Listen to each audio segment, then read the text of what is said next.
అమావాస్య రోజున ఉమ్, ఏదైతే గ్రామ దేవతల ఆలయాలు ఉంటాయో ఉమ్, అక్కడ ఏదైనా సమర్పిస్తే విడి రోజుల్లో మనం 1,00,000 కుంకుమార్చన చేస్తే ఎంత పుణ్యం వస్తుందో ఉమ్. గ్రామ దేవతకి అమావాస్య రోజున ఏదైనా చిన్న నివేదన సమర్పించిన ఆ, ఆ గ్రామంలో ఉండేటువంటి అంటు రోగాలు ఏమున్నా సరే ఈ ఇంటి దాకా అయితే మాత్రం రావు. ఆహా, లేకుండా ఉంటుంది. ఈ మా పూర్వకాలంలో మసూచి ఇట్లాంటివి ఎక్కువగా అవునండి, ఉండేవి. అవును. ఈ ఇంటి దాకైతే రావు. ముఖ్యంగా అంటే ఉమ్, గ్రామ దేవతల శక్తి కూడా ఎక్కువగా ప్రబలుతూ ఉంటుంది. ఉమ్, ఇప్పుడంటే మనకి దేవతలను చూడటం కష్టమైపోయింది, కానీ అవును. పూర్వకాలంలో ప్రతి గ్రామ దేవత పొలిమేర దగ్గర కాపలా ఉండేది. ఫిజికల్ గా కనపడుతూ ఆ, ఫిజికల్ గా కనపడుతూనే ఉండేది. కనపడుతూ. ఉమ్, మీకు గుంటూరులో పాత గుంటూరు అని ఒక ఊరు ఉంటుంది, అంటే ఉమ్, ఒక కాలనీ.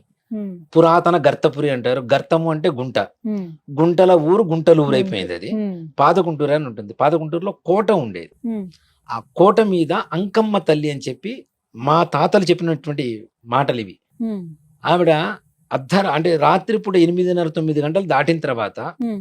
పైన కూర్చొని చుట్ట చేత్తో పట్టుకుని కూర్చొని ఎదుట ఆ, ఎవరైనా చెడు ఉద్దేశంతో లోపలికి అడుగు పెట్టాలంటే భయపడే అమ్మో. అక్కడే ఆవిడ ఆపేసేది.